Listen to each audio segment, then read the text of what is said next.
Assalamualaikum warahmatullahi wabarakatuh.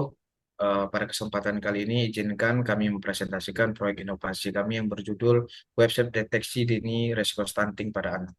Proyek ini merupakan bagian dari kontribusi kami dalam mendukung upaya pencegahan stunting di Indonesia melalui pemanfaatan teknologi dan kecerdasan buatan. Sebelum kami memulai pemaparan materi, perkenankan kami memperkenalkan anggota tim yang terlibat dalam pengembangan proyek ini. Padahal divisi Machine Learning itu ada saya sendiri, Arif Sanpinim, yang kedua ada Khairul Iman, yang ketiga Riana Dwi Rahma. Dan pada divisi front end dan back end itu ada Vio Arvenda, yang kedua ada Muhammad Isnani Kusuma, dan yang ketiga ada Fatima Salsa Nabila. Selanjutnya kita akan membahas apa sih itu stunting.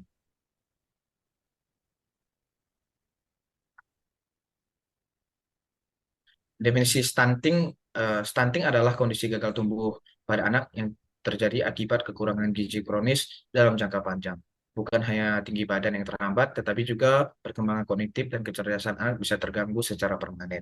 Ini artinya stunting bukan sekedar soal fisik, tetapi menyangkut masa depan dan generasi bangsa.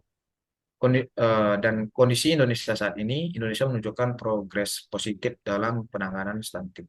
Berdasarkan survei status gizi Indonesia, pada tahun 2024, prevalensi stunting nasional turun menjadi 19,8%. Meskipun sudah di bawah ambang batas WHO, yaitu 20%, BKKBN menargetkan penurunan lebih lanjut menjadi 18% pada tahun 2025. Dan hambatan yang masih ada itu, yang pertama deteksi dini yang lemah.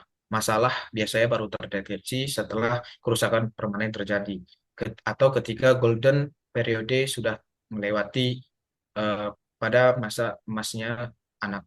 Yang kedua, fragmentasi edukasi. Informasi tersebar di berbagai platform tanpa standarisasi menyebabkan kebingungan orang tua. Yang ketiga, pendekatan reaktif bukan preventif. Sistem kesehatan masih fokus mengobati, bukan mencegah sejak awal. Yang keempat, gap teknologi masif. Belum ada platform yang mengintegrasikan AI prediksi dengan edukasi komprehensif dalam satu ekosistem. Yang terakhir, insight lapangan. Studi pendahuluan kami mengungkapkan mayoritas orang tua belum memahami cara mengoptimalkan data kesehatan anak untuk pencegahan stunting yang efektif.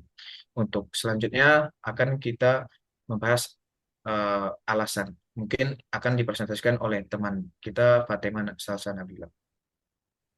Baik, saya akan menjelaskan alasan kami mengapa mengambil tema ini. Yang menjadi motivasi utama kami memilih topik ini karena kami ingin menciptakan solusi tentang teknologi yang berdaya guna secara langsung dalam pencegahan stunting. Stunting bukan hanya masalah gizi, tapi juga masalah informasi, akses, dan kesadaran. Karena itu, pendekatan teknologi menurut kami sangat penting untuk menjangkau lebih banyak pihak secara efektif. Kemudian permasalahan yang kami angkat ada tiga. Yang pertama, minimnya alat prediksi resiko berbasis data ilmiah.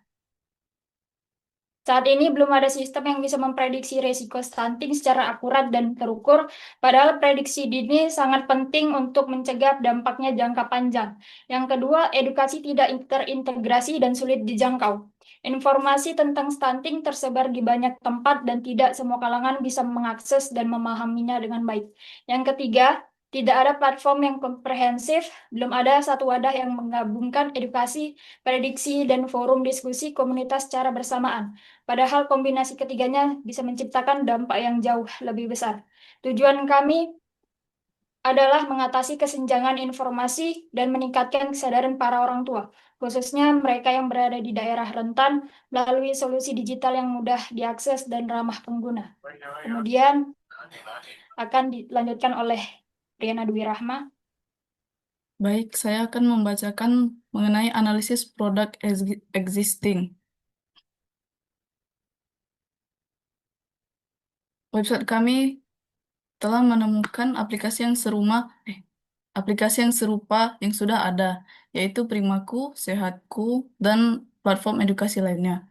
Keterbatasan yang ditemukan, tidak menggunakan machine learning untuk prediksi stunting, edukasi bersifat umum dan tersebar, tidak memiliki chatbot khusus tentang stunting, tidak ada forum komunitas untuk orang tua. Diferensiasi produk kami, menyediakan fitur prediksi, edukasi, forum diskusi, dan chatbot interaktif khusus stunting dalam satu platform terintegrasi. Selanjutnya akan dibacakan oleh teman saya.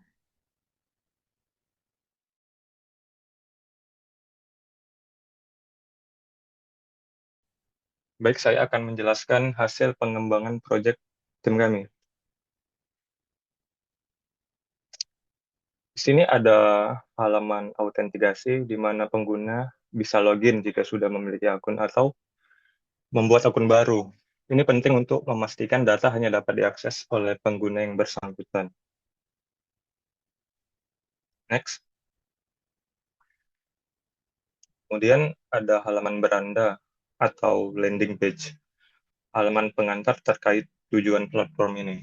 Halaman ini merupakan halaman awal yang akan diakses pengguna baik sebelum login ataupun sesudah login. Selanjutnya ada halaman prediksi stunting. Halaman ini merupakan fitur inti yang tugasnya mengumpulkan data komprehensif berupa data demografis, riwayat kelahiran, pengukuran saat ini, dan riwayat ASI yang nantinya akan diolah dan menampilkan hasil prediksi terkait status stunting atau tidak. Kemudian ada halaman edukasi yang menyediakan artikel edukasi terkait stunting. Ini membantu orang tua agar lebih memahami terkait kondisi anaknya, apakah stunting atau tidak. Kemudian ada halaman forum diskusi yang menyediakan fitur diskusi di mana pengguna bisa saling menanggapi ataupun membuat diskusi baru. Kemudian halaman chatbot interaktif, di mana menyediakan chatbot yang siap tersedia selama 24 jam penuh, yang menjawab pertanyaan seputar tumbuh kembang anak. Yang terakhir adalah halaman profil. Halaman ini menyajikan statistik dan grafik pertumbuhan anak, riwayat prediksi, fitur unduh grafis pertumbuhan, semua ini membantu memantau tumbuh kembang anak secara berkelanjutan. Mungkin itu saja hasil pengembangan tim kami. Selanjutnya akan dilanjutkan oleh rekan kami. Silakan, Yo.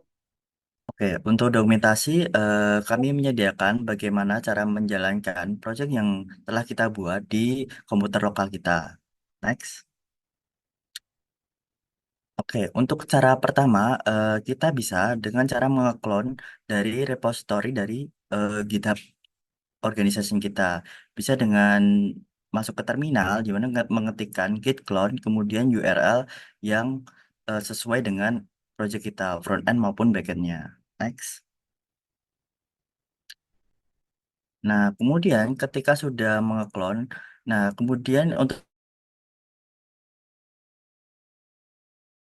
pertama yang front end itu dengan Mars Standard.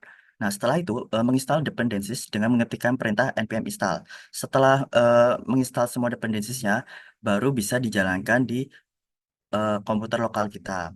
Nah, kemudian untuk backend-nya sendiri hampir sama.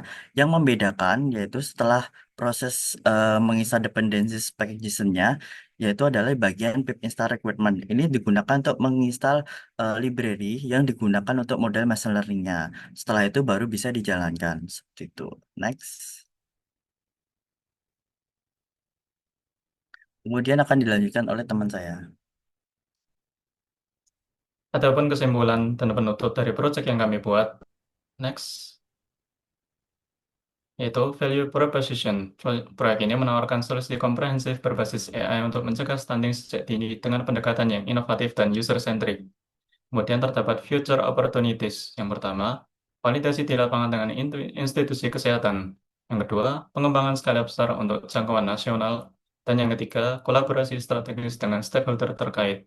Kemudian terdapat impact potensial, yaitu berkontribusi signifikan dalam mewujudkan generasi Indonesia yang bebas stunting dan berkualitas. Mungkin itu saja presentasi dari proyek kami yang telah kami buat.